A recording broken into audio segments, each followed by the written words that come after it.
Okay. Gusto ko lang i-update ko kayo dito sa nangyari sa The Hague, no? Patungkol po ito kay FPRRD.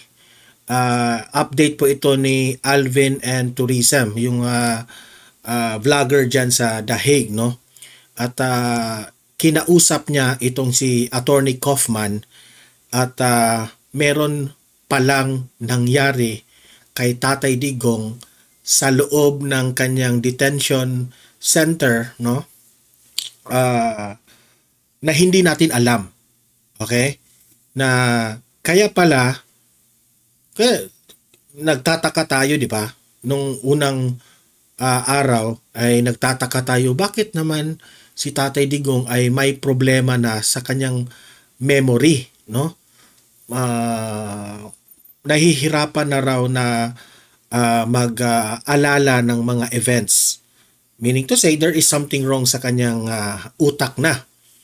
Kaya sabi ko sa sarili ko, nung panahon na siya ay humarap doon sa House of Representatives, humarap siya sa Senate of the Philippines, makikita mo talaga na ang tali-talino pa rin ni Tatay Digong at naalala pa rin niya ang mga batas, naalala pa rin niya ang mga nangyayari nung time ay siya ay presidente pa ng Pilipinas at kitang-kita mo doon na kaya pa niyang ipinagtanggol ang kanyang sarili doon sa Senate of the Philippines and House of Representatives. At bigla na lang tayong nagtaka bakit dito sa The Hague ay meron na siyang problema sa utak na hindi na nga ganyan anong tawag doon? Hindi na ganyan ka perfect ang kanyang memory. Yun pala ay merong nangyari sa loob. Ito po yung update ni Alvin and Tourism. I reached out to lead counsel Attorney Nicholas Kaufman for the latest update on the health concern and recent incident involving former President Rodrigo Roa Duterte. Kasi alam naman natin, itong abogado o attorney ni Tatay Digong, he has all the access ni former President Duterte.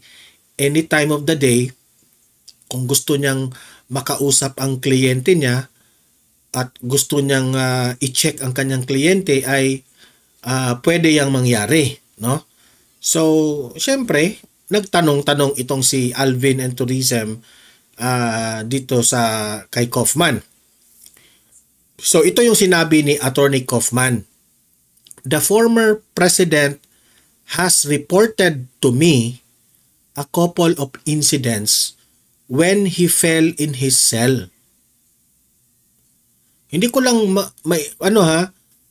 alam kung yung detention cell ni Tatay Digong ay siya lang ba mag-isa o merong nakagwardya sa kanya, kasi delikado kapag siya lang mag-isa sa kanyang detention cell.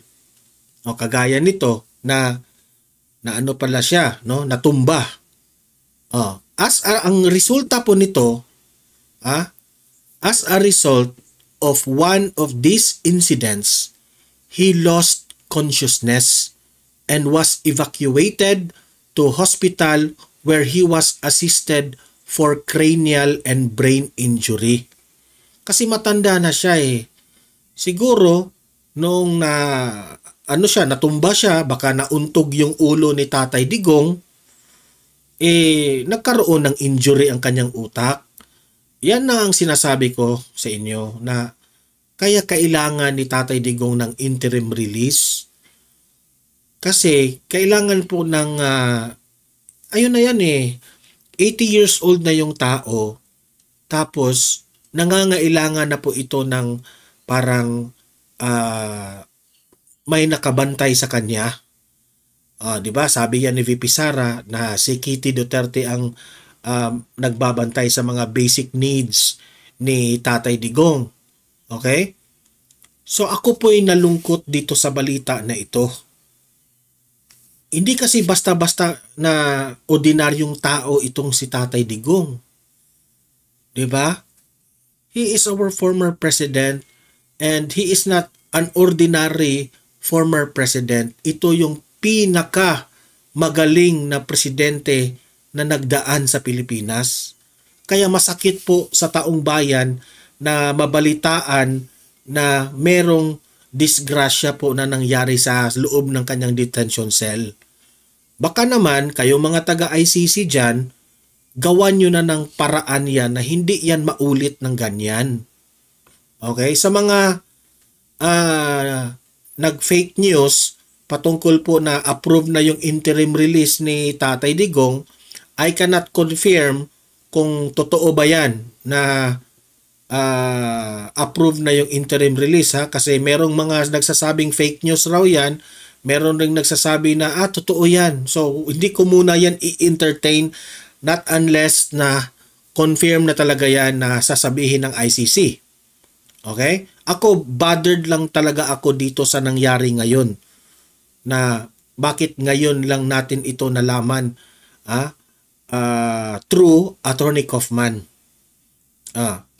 Sabi pa dito ni Attorney Kaufman, none of this was reported either to the defense team or to the family in real time. Kasi kung maalala ko, i-connect the dots tayo, no? Naalala natin na may balita na si former President Duterte dinala doon sa hospital, remember? Na hindi natin alam bakit siya dinala. Ano ba yun, for check-up? Baka ito na yun. No?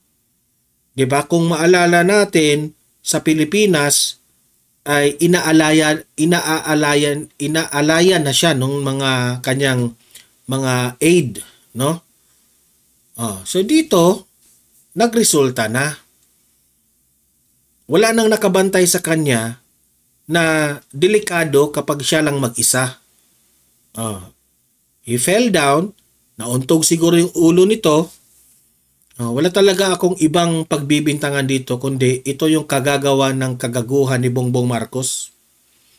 Wala ka talagang puso sa ginawa mo kay Tatay Digong. 'Di ba? Pagkatapos nyong nakinabang sa mga Duterte, ito yung binalik nyo sa kanila.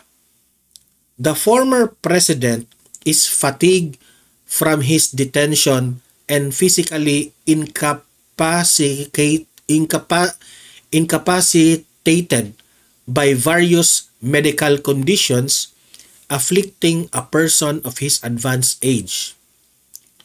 All of these conditions are now known to the Marcos administration after its representatives conducted a superstitious visit to the ICC detention center to gather intelligence under the pretense of offering supposed care and concern for the welfare of its citizen.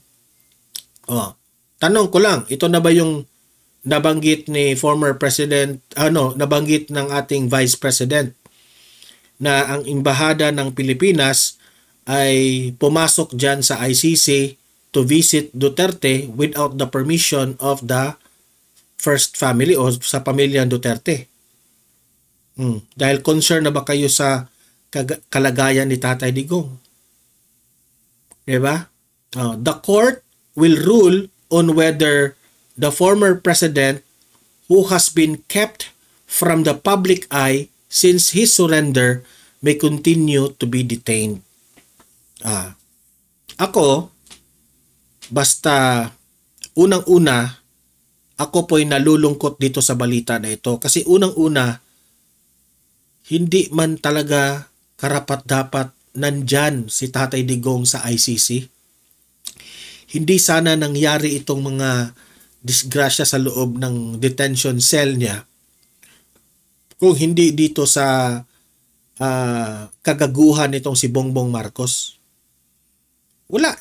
Unang-una, walang jurisdiction po ang ICC sa Pilipinas. Pangalawa, walang ginawa itong administrasyong Marcos kundi lumabag sa batas, no, ng Pilipinas. Dinala niya ang isang Pilipino O dyan pa lamang, talo na siya sa argumento dyan eh.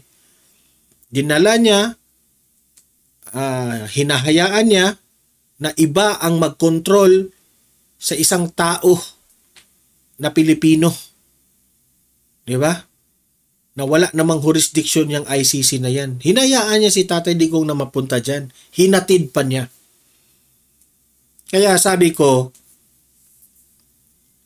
sa inyo pa ngayon, Marcos, sa mga kalaban ni former President Duterte, alam kong tuwang-tuwa kayo ngayon sa kalagayan ni Tatay Digong. Ha? May nakita pa nga akong post ni Trillanes nandoon sa labas ng ICC, tapos may parang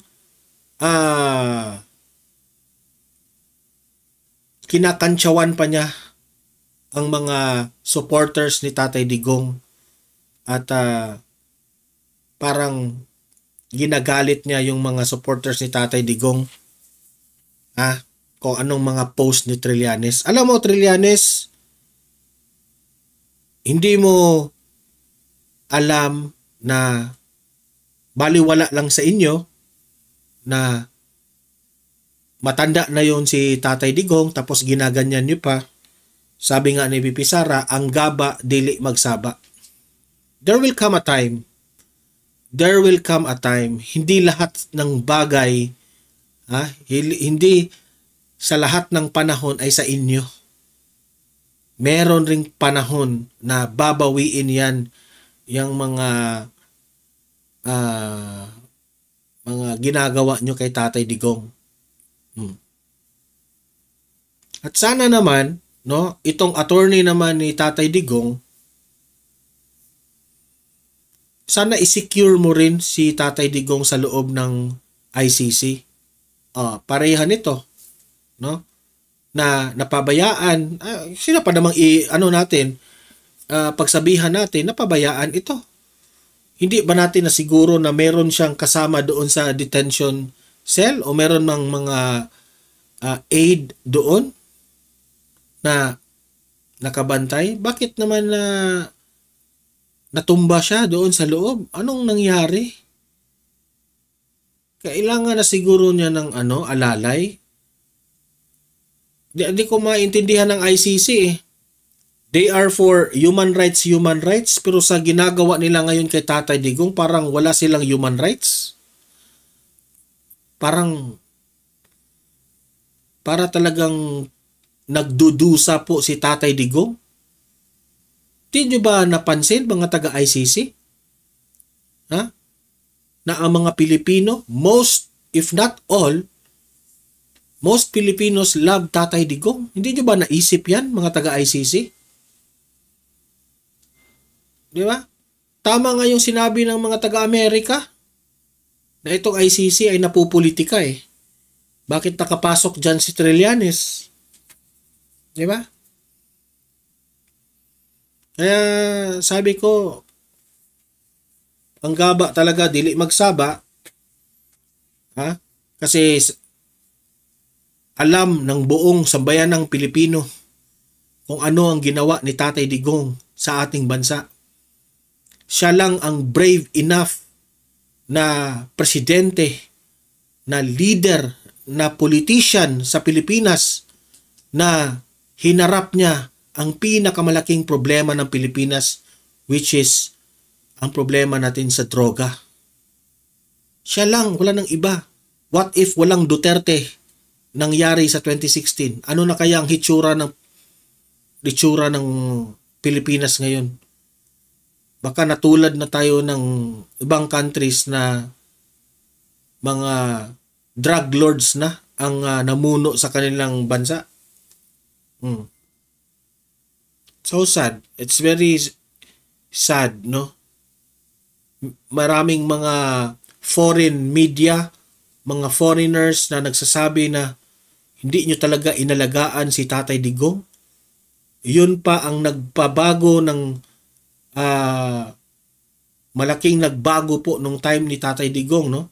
Iniba niya ang reputasyon ng Pilipinas, tinaas niya ang bandila ng Pilipinas. Pero ang sukli, no? inaapak-apakan nyo lang si Tatay Digong sa sukli. Di nyo na inisip ang lahat ng nagawa niya sa bansang Pilipinas. Yun ang masasabi ko dyan. No? Trillanes, kayong mga dilawan, kayong mga lahat na mga galit sa mga Duterte, ewan ko na lang. Ha? Ewan ko na lang kung saan kayo pupulutin sa 2028. Oh. Sabi ko sa inyo, ha? Di man siguro magre-revenge ang mga Duterte, pero God knows, ha? Ang Panginoon natin ay alam niya kung ano ang katotohanan sa topic o itong usaping si former President Duterte.